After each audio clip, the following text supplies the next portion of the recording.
Oi, questão de prova aplicada pela Fundatec, que diz o seguinte: o custo de produção em milhares de reais de determinado produto de uma indústria é modelado pela função. Então, custo em função da quantidade de x menos x ao quadrado mais 20x menos 16, onde x é o número de unidades produzidas. A partir da produção de quantas unidades o custo começa a reduzir? Então, aqui a gente tem uma função do segundo grau, e a função do segundo grau tem a forma ax ao quadrado mais vx mais c, com a diferente de zero sempre. Então, necessariamente, sempre nessa ordem, o a é o coeficiente do x ao quadrado, o b é o coeficiente do x e c é o que está sozinho. Então, aqui nessa função que foi dada no enunciado, o a é menos 1. Então, na função dada, o a vale menos 1.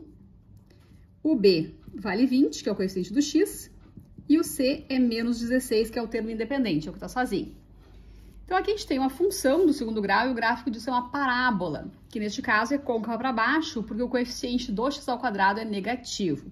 Então, esse a negativo implica numa parábola côncava para baixo. E se ela é côncava para baixo, ela vai ter um ponto máximo.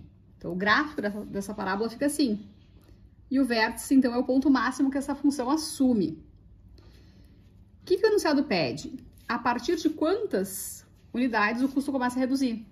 Então, esse custo, essa função custo, o valor vai aumentando, aumentando, aumentando, chega lá no ponto do vértice e depois ela começa a diminuir.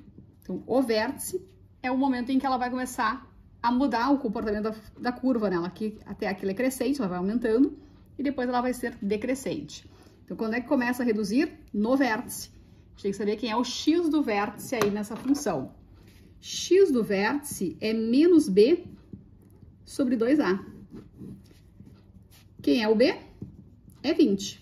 Então, menos b dividido por 2a, e o a é menos 1. Ou seja, x do vértice vai ficar menos 20 dividido por menos 2. Menos dividido por menos é mais, então a gente tem 10, o valor do x do vértice.